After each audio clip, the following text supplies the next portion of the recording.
बादशाह का गुरूर और एक फकीर की हिकमत। एक ऐसी कहानी जो हर दिल को छू जाए। Dash dash dash. पहला हिस्सा, गुरूर का ताज। एक वक्त की बात है, शहरबाद नामी एक सल्तनत थी जिसका बादशाह सुल्तान रफ़ी-उद-दीन अपनी शान व शौकत और ताकत के लिए मशहूर था। वो सोना पहनता, चांदी के बर्तनों में खाता और इसका महल आसमान को छूता था। लेकिन जितना वो मालदार था, इतना ही गुरूर इसके अंदर रच बस चुका था। कभी रियाया के हालात नहीं पूछता, कभी किसी के सजदे के बगैर बात नहीं सुनता। अगर कोई इसकी तारीफ ना करे तो सजा देता। वजीरों को भी यही कहते, इससे ज्यादा मेरे जैसे बादशाह हजारों बरसों में पैदा होते हैं। एक दिन महल के दरवाजे पर एक फकीर आया। चेहरे पर सुकून, आंखों में रोशनी, हाथ में सिर्फ एक लकड़ी। दरवाजे पर पहरा देने वालों ने रोका। इससे ज्यादा फकीर, बादशाह से मिलने की तुम्हारी औकात नहीं। लेकिन फकीर ने मुस्कुरा कर सिर्फ इतना कहा, इससे ज्यादा बादशाह से कहना, कल इसका गुरूर जमीन से बात करेगा। ये बात बादशाह तक पहुंची। वो हंसा और बोला, इससे ज्यादा फकीरों की बातें हुआ की तरह होती हैं। लेकिन रात के वक्त बादशाह को एक ख्वाब आया। Dash dash dash. दूसरा हिस्सा, ख्वाब का सच। बादशाह ने ख्वाब में देखा कि एक सुनसान मैदान में वो अकेला खड़ा है। ना कोई वजीर, ना लश्कर, ना ताज, ना तख्त।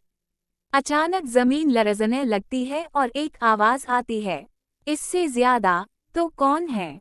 बादशाह जवाब देता है, इससे ज्यादा मैं सुल्तान रफ़ी-उद-दीन, शहरबाद का मालिक। आवाज फिर आती है, इससे ज्यादा कौन कहता है? मौत के बाद सब एक जैसे होते हैं। बादशाह डर कर जाग जाता है। पसीने में शराबवर, दिल कांप रहा होता है। सुबह होते ही वो उस फकीर को बुलवा लेता है। फकीर आता है, आराम से बादशाह के सामने बैठता है। बादशाह पूछता है, इससे ज्यादा तो कौन है? फकीर मुस्कुरा कर कहता है, इससे ज्यादा मैं वक्त हूँ, जिसे तुमने कभी अहमियत नहीं दी। मैं तुम्हें याद दिलाने आया हूँ कि तख्त मुस्तकिल नहीं होता। Dash dash dash. तीसरा हिस्सा, तब्दीली का आगाज। वो दिन बादशाह की जिंदगी का नया आगाज था। इसने फकीर से सीखा, सादगी, इंसाफ, आजजी। इसने महल के दरवाजे अवाम के लिए खोल दिए, गरीबों के खाने के लिए दस्तरख्वान बिछा दिए और सबसे बढ़कर अपने गुरूर का ताज उतार फेंका। लोगों ने पहली बार बादशाह को एक इंसान की तरह देखा और चाहा।